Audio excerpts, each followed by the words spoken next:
Hey guys, welcome back to the live stream. Another month, another VA office hours. Gonna give it a couple minutes. I'm the only one here right now, totally fine. I'm gonna give it a few minutes just to see if anybody comes in, and if nobody logs in the next few seconds, I'm just gonna start with the presentation. Excuse me. This month, we are talking about simple strategies for things like setting your rates, creating contracts to work with clients, and simple strategies for actually onboarding your clients. Thank you guys, by the way, in advance. A number of different people had submitted these questions ahead of time. So thank you. That really helped to inform the kind of topics that we're going to cover today. Much appreciated. All right, we'll give it one more minute. I am streaming to you live from a very warm Washington, D.C. I would love to know actually where you guys are joining from. Washington, we really had no winter, and it's the second day of spring, and it's in the 70s today. So hello, climate change. We had no snow, and it's abnormally warm. Oh, okay. I don't know about you guys, but it's been a long week. So let's just go ahead and get started. I am particularly excited to talk about rates and onboarding and contracts because this is a step that I think is often overlooked for virtual assistants. I don't often see a lot of people talking about it, and all of these elements play such a crucial role in creating an experience for your clients that's simple, that's not overwhelming, and that really leads to, I think, a trust in your business and perhaps even more clients down the line. So let's just go ahead and jump in. We're going to start by talking about rates. This could be a topic in and of itself, but I have a couple strategies for you guys that I think will really help lay the foundation for the rates that you are setting for your own business.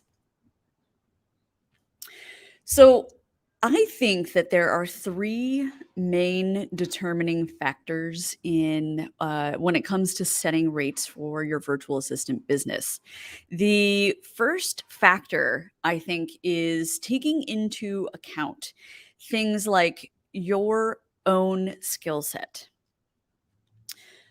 The second thing that you have to take into account is your experience or the years of experience that you are bringing to the table. And the third most important factor is, of course, the market demand for your services. So, just to reiterate, and I'm going to reword it a little bit, the three main factors when it comes to setting your rates as a VA that you have to remember is your experience. That's your education or the years of experience that you have, either in admin or some other kind of remote role. So, your years of experience, your skills, where your current skills are. Have you done any certifications, any trainings, or are you just a super ninja at admin type stuff? So, experience, skills, and the demand for your services on the marketplace. So, let's break this down a little piece by piece because setting rates, especially as a freelancer, is one of the hardest things to do, and it's not an exact science, and it's going to differ from person to person. So, let's first start talking about your experience. If you are new to virtual assistants and you have never worked in any kind of remote job before or any kind of admin, you've never, you don't have a background in administrative assistance, which, by the way, to be a virtual assistant, you don't need a background in admin. Anybody can be a virtual assistant. There is no certification, official certification, I should say. There's no official training. There's no school. You could wake up tomorrow and want to be a virtual assistant. So really taking into account your experience. So if you are a new VA and you are totally inexperienced, maybe this is your first job or your first career. Maybe you're a college graduate. Maybe you come from a totally different industry. Whatever it may be, if you're coming to the table with very little experience to back up what you're telling people, where you're like, I can do X, Y, Z. These are my services. These are my skills. If you're self-taught and you're not coming from an industry where you've got experience to kind of back up the skills that you're telling your clients that you offer, you very likely will start by setting your rates lower than the industry standard. And that's kind of a couple reasons that you want to do that. If you price your services too high, but you find yourself fumbling through basic tasks, basic things like calendar management, booking travel, setting meetings for people, if these are new and overwhelming experiences for you, you probably will make yourself look bad. I'm going to be honest. If you're like, I'm $50 an hour, but you have no experience and you're constantly making mistakes, or it takes you a little longer to figure something out, or you have to tell your clients, actually, I've never done, XYZ before, it doesn't look good for your own business. You might want to set your rates a little bit lower, or at least at the industry standard, if not a little bit lower. If you are bringing years of experience to the table, you maybe, let's say, worked as an executive assistant in an office, or you assisted somebody on a personal basis for 6 months, a year, a couple years. Personal story time. I started my work as a virtual assistant after a good 5 years of being an executive assistant in offices. And then I worked in the film industry in the office, worked with producers. So that was a whole other set of skills that I was bringing to the table. So I set my rates when I came in as a VA at the industry standard at the time, which back in 2012, the typical industry standard for somebody who has some experience but is a new VA was $20. So let's back this up a little more. You might be thinking, well, I am in New York City and my rent will not support $20 an hour. And I totally get that. Another factor that you have to take into account when you're setting your rates is really where you live. What can you live on? But not only live on, I'm not trying to tell you guys to live on the bare minimum. What income level do you need to hit that covers your basic necessities like rent or your mortgage or your bills or your car note or gas or food? So we have to take these things into account as well. The reason that we take these into account is because if you're in the United States, if you're living in New York, if you're living in Los Angeles, a city that has a higher cost of living, then you may very well need to price your rates at a rate that will sustain yourself. Versus if you're, I just recently taught a student who lived in Vietnam, and we were talking about rates, and he said to me, Erin, if I can make $1,000 a month, I can live like a king. And that really informed the rate that he was going to go for. I will tell you, he ended up at a $15 rate, $15 an hour rate, which for him, having just a handful of clients at a few hours a month was enough for him to make $1,000 a month and feel like he was living well. So your rates will also be informed by where you live geographically. I will tell you in a general basis, if you live in the Western, so anywhere North America, Canada, United States, Mexico, even the United Kingdom, Europe, some of these, I hate to say it that way, but if you live in some of these cities, people unfortunately have this expectation that your rate is going to be somewhat higher versus somebody who lives in other countries, Asia, Southeast Asia, the Middle East.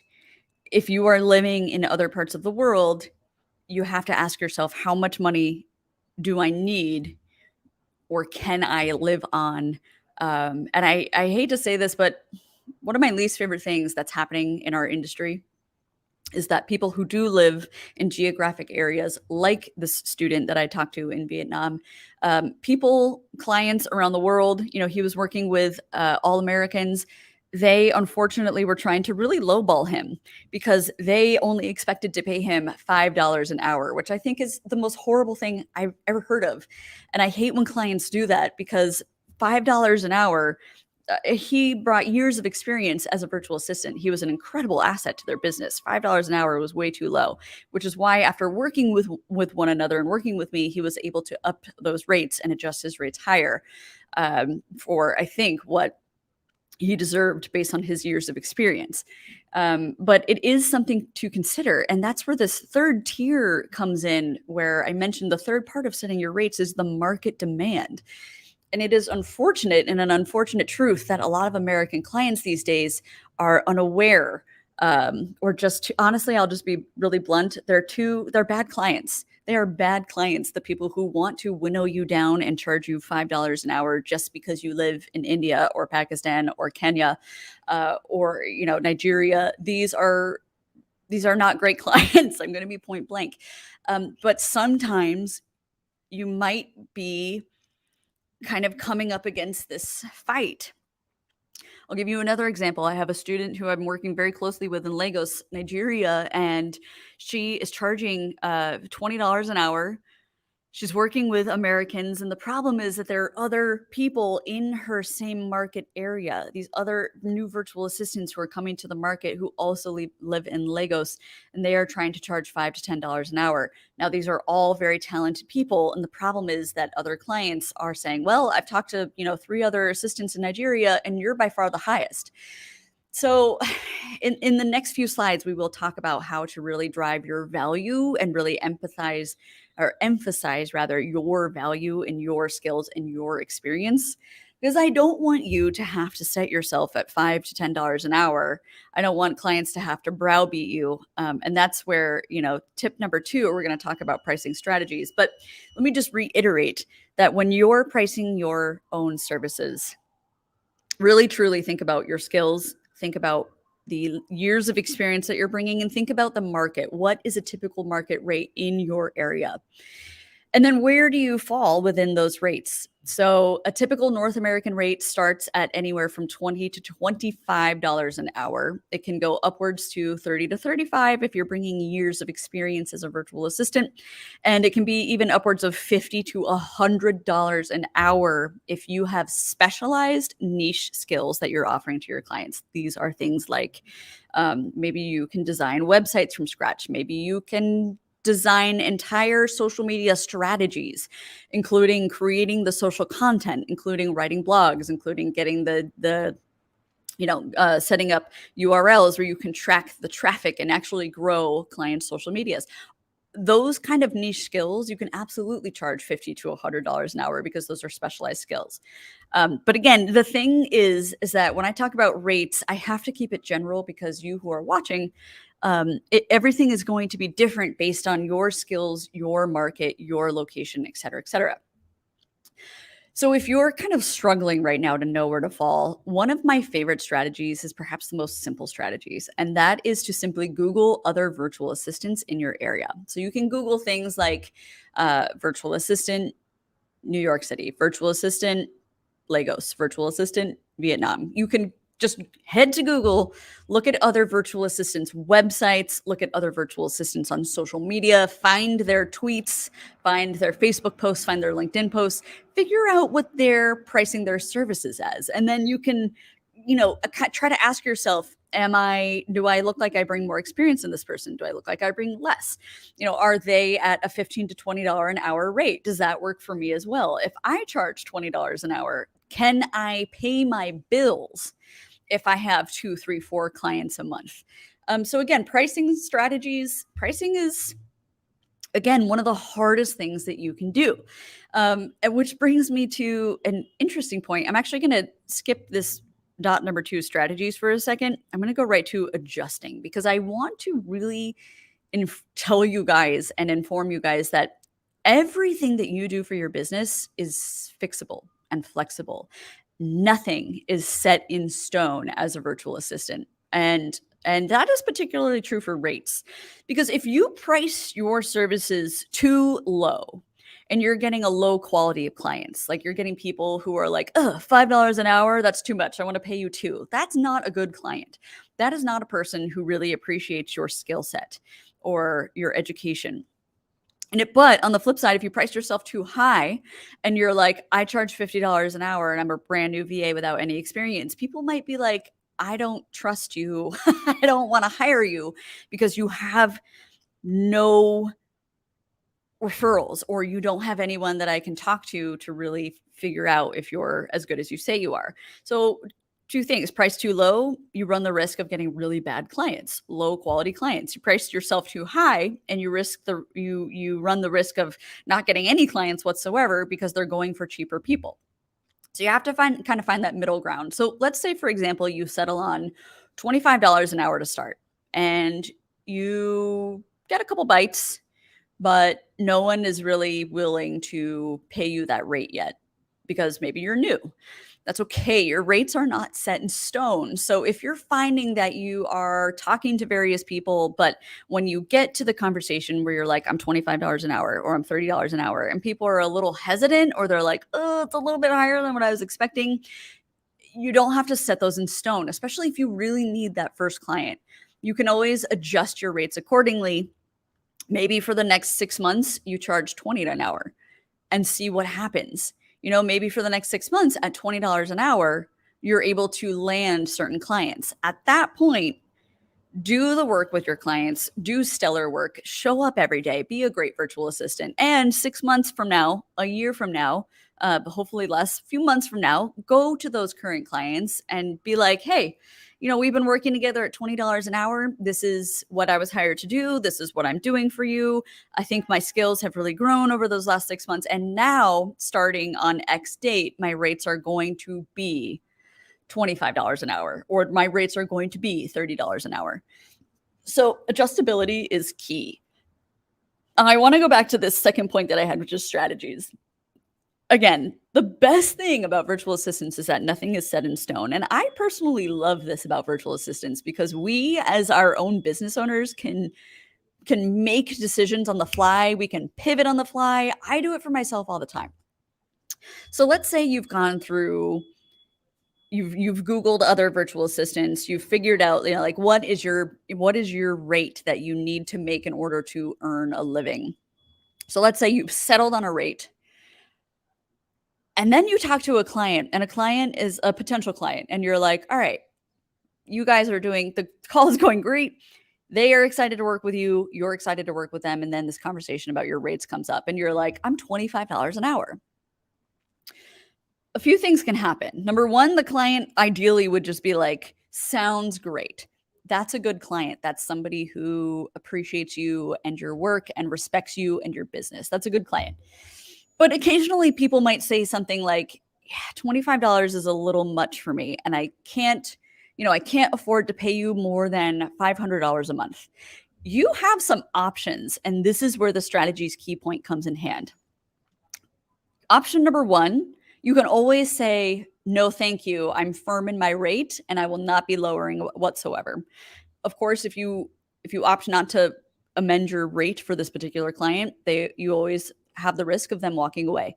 And if you're comfortable with that, cool. But if you're not, strategy number two is, and this is my preferred, by the way, strategy number two is that instead of lowering your rate, you can actually either adjust the scope of your work, or you can say, got it, you don't want to work, you don't want to pay more than $500 a month for me. Instead of working for, you 10 hours a week, maybe I'll work 5 hours a week and let's see how that goes.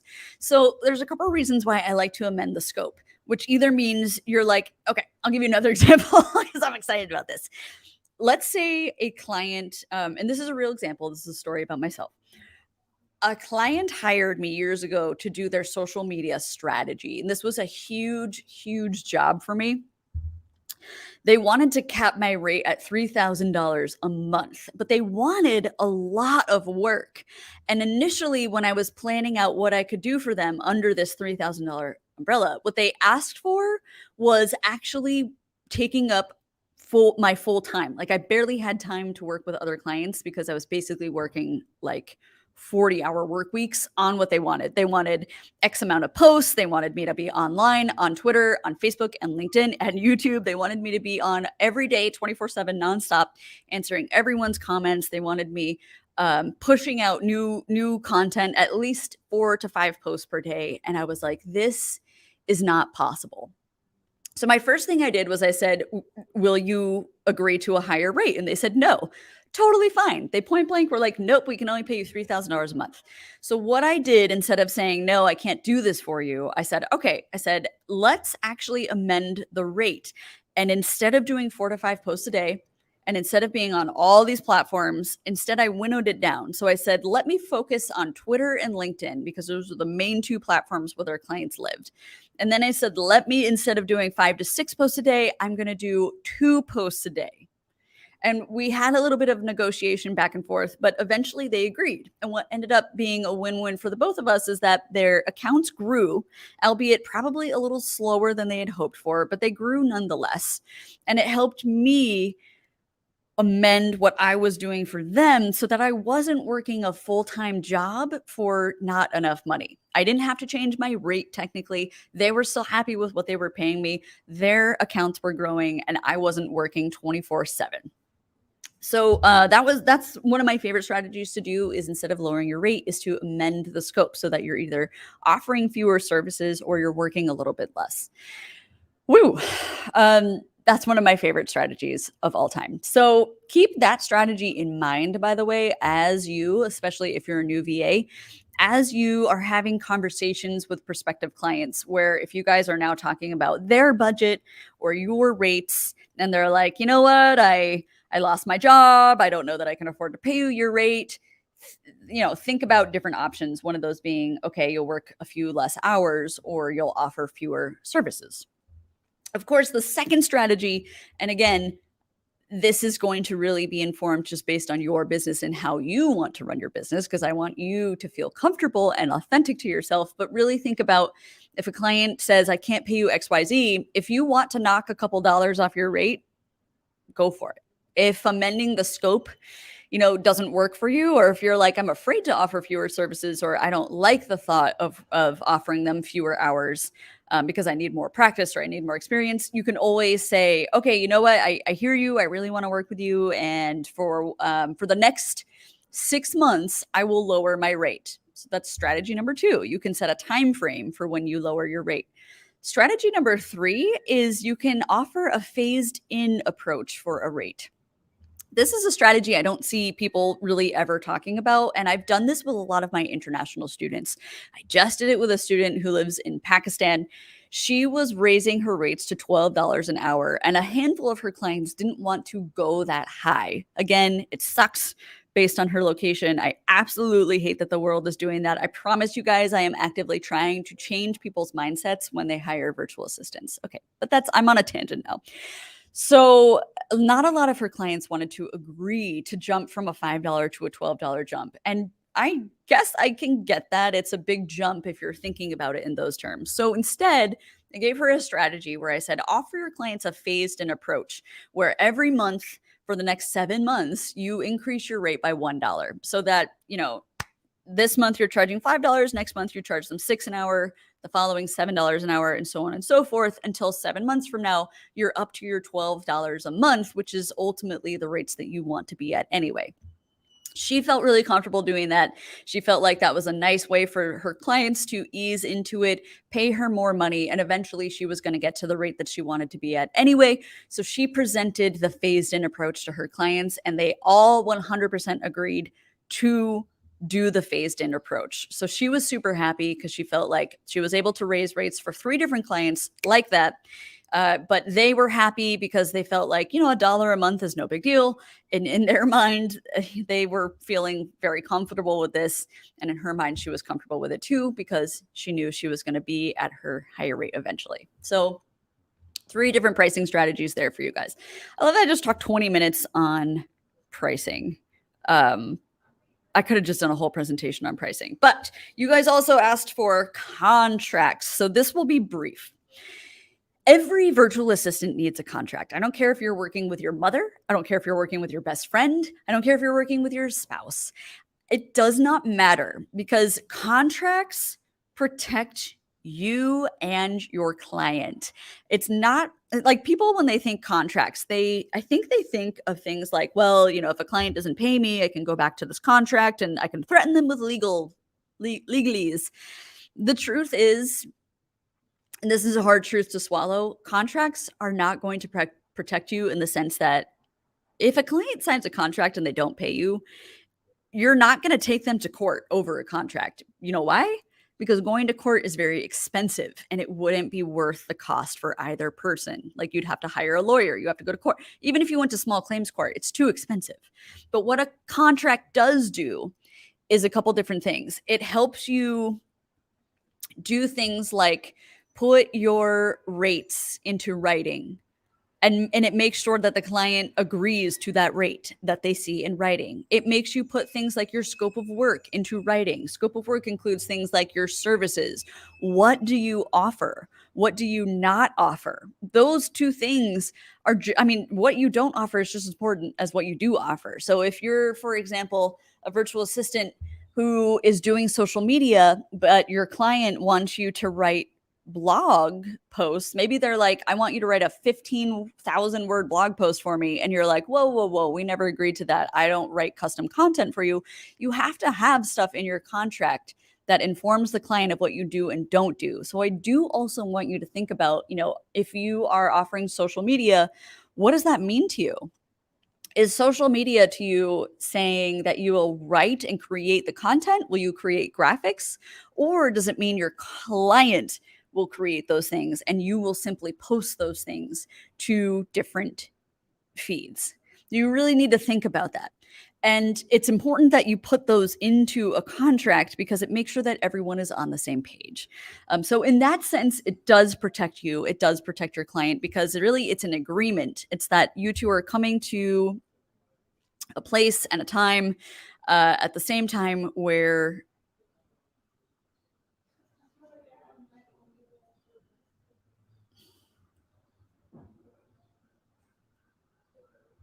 oh, sorry.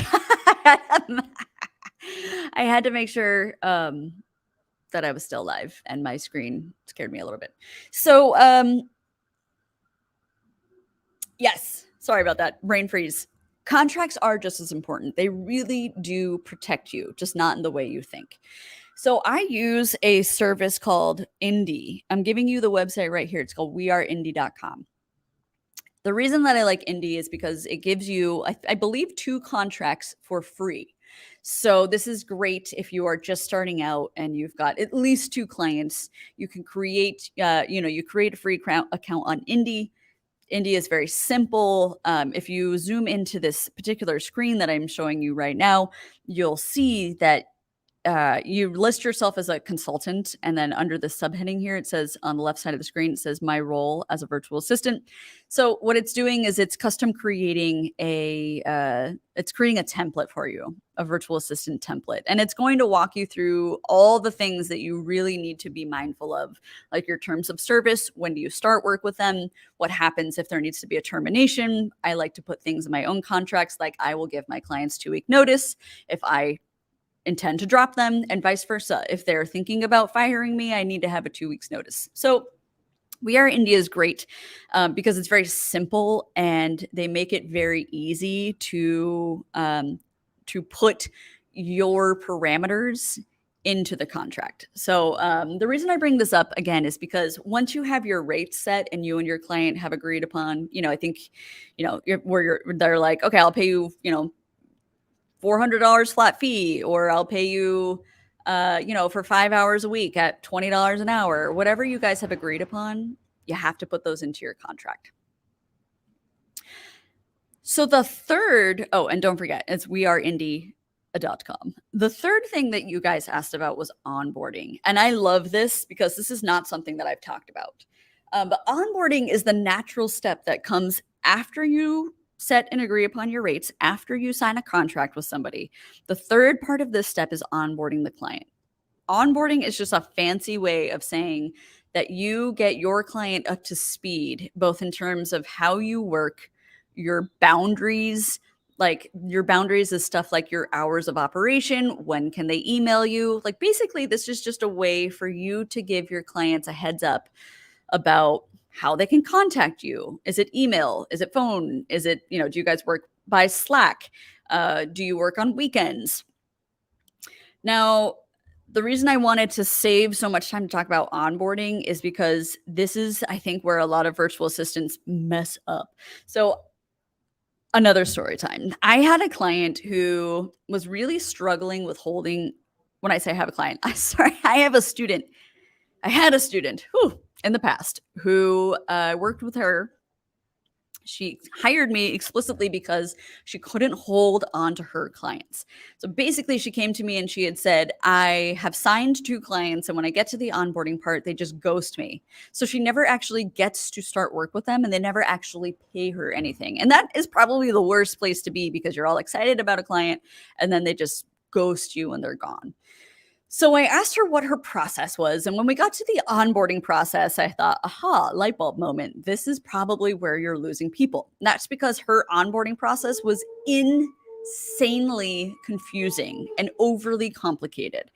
So, guys, our jobs as assistants, I'm sorry if you hear all these trucks outside. City living, man. Um, our job as assistants is not to make our clients.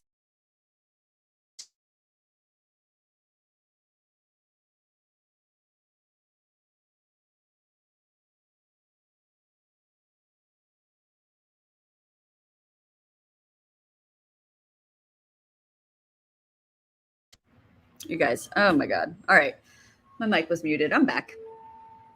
Our job as virtual assistants is not to make your client's life harder. It's to make it easier. So what this woman was doing, who I was working with, was she would get to the onboarding part and she was sending them booklets. I'm talking 10 to 20 page PDF booklets of the process. And it was really flowery language of like, hello, here's how you can, here's my whole life story in 4 pages. And now here's how I would like, this is what business is all about. And I was like, girlfriend, I'm like, your clients are so busy.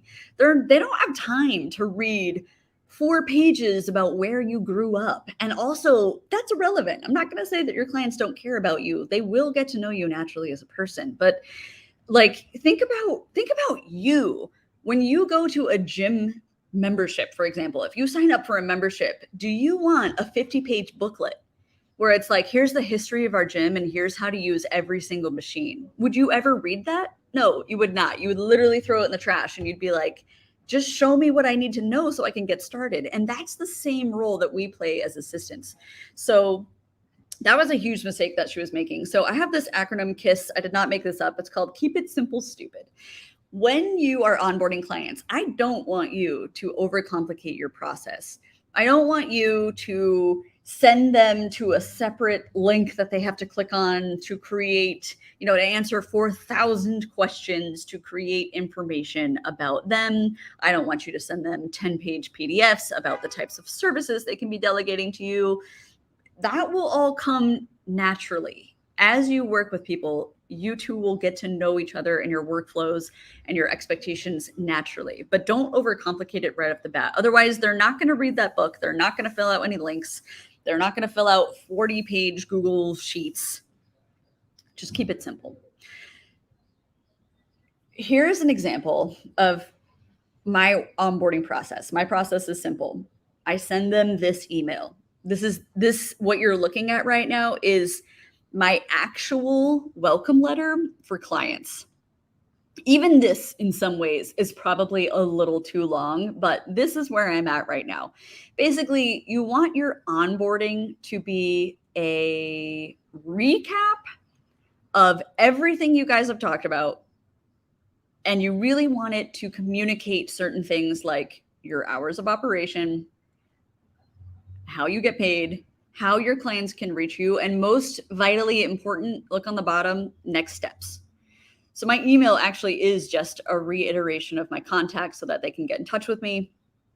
I highlight the days and hours that I am online.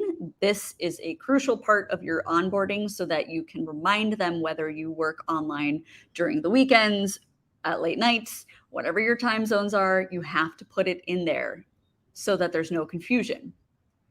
Then I like to do a recap of my payment details where I basically reiterate the rates that we've agreed upon. I also reiterate how payment will be collected. That's whether I prefer to have direct deposits or Zelle or PayPal or whatever, and when those payments are due. So you'll see here a point that says payments due upon invoice or net 30 or net 15. A net 15 or 30 just means you allow a 15 to 30-day grace period. I don't allow a grace period at all for anyone, by the way. I tell my clients that they owe me right when I send them the invoices once a month. So that is my onboarding process. And then it says here, attached for your records. I say, please find attached a contract agreement. That is so that once the Indy contract is signed, I download a PDF version of it and I just attach that to the email so that they have it for their records too. And then most crucially is next steps, where I say, sometimes clients want to create a branded email for me so that it looks like I'm working for their company. If they don't, I just work with my Gmail address. I say, share your calendar with me. This is particularly important if I'm doing any kind of calendar management for them, and I hyperlink to how they can share their calendar with me. And then I say, start CCing me on emails, and that's it. And I'm like, send me your highest priority tasks. And then we start working together and we figure it out from there. So the thing is, you will naturally start to gather details with them about, things like their date of birth, their credit card details, their home address. Those things will come up naturally. I do like to recommend, once you start working with a client, that at least after the first week, so let's say you start working with a new client on a Monday, at the very least on that Friday of your first week together, get on a phone call with them, get on a Zoom call with them, ask them, how's it going so far? What's working for you? What's not working for you? What could be better? And then you can be like, hey, you know what? I've got a couple just housekeeping questions for you. Can you read me your credit card number? I'm going to save this in a password manager system so that I can make purchases on your behalf in the future. Your client might even be like, no, that's not necessary. Or you can be like, hey, what's your home address? What's your work address? Let's start getting some of these details. But the reason that I no longer ask for those details right away is because clients are already super overwhelmed. It's very hard. Trust me, I've even hired my own virtual assistants. It's actually very hard to get into the swing of things right away.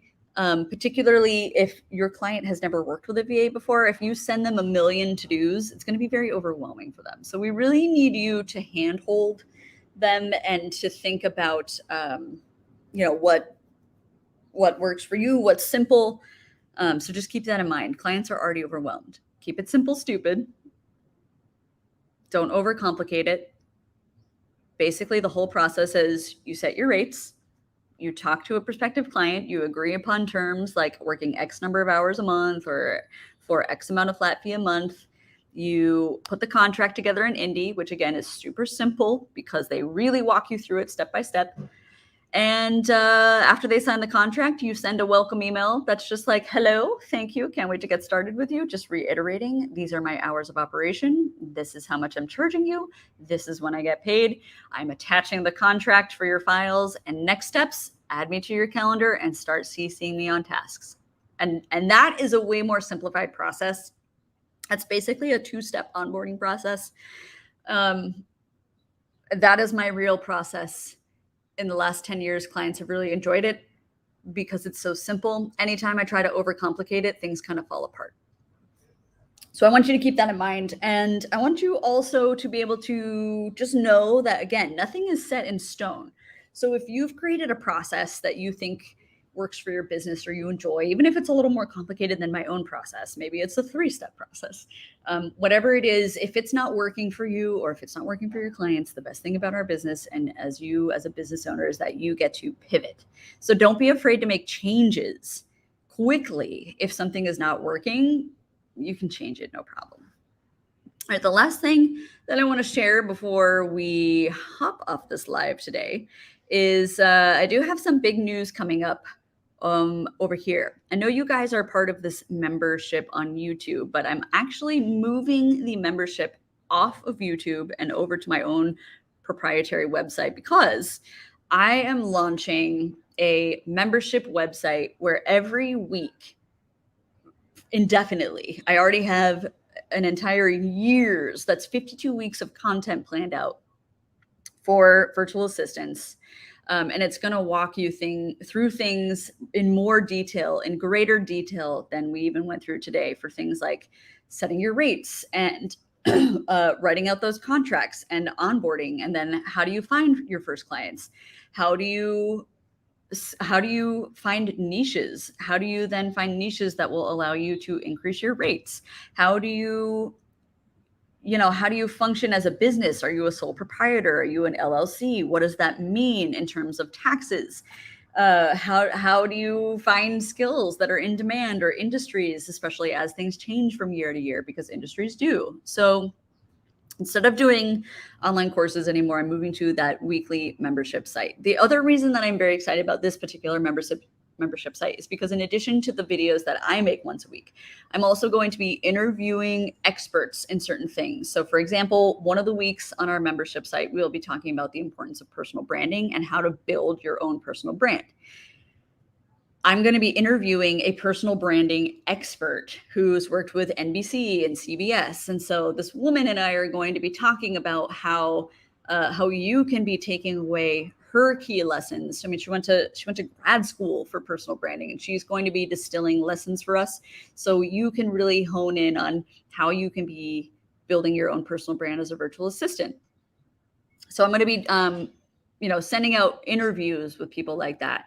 And then finally, probably once a month is the goal, but I'm going to be doing lives as well, so that after every few weeks of you learning specific transferable skills, once you have those honed and like dialed in, we'll be doing a live, so you guys can ask me questions about either things that are not clear, or just things that you want a little more extrapolation on. So I will be moving away from the YouTube live, and I'll be moving into that format on my own website. And that's hopefully launching on May 1. So I'll keep you guys posted about what that looks like when it goes live. But I'm really excited about it, because not only am I going to be able to teach so much more on a weekly basis with with homework, with takeaways, with action steps, with lots of resources for you guys. I'm going to be building out tons of templates for you guys.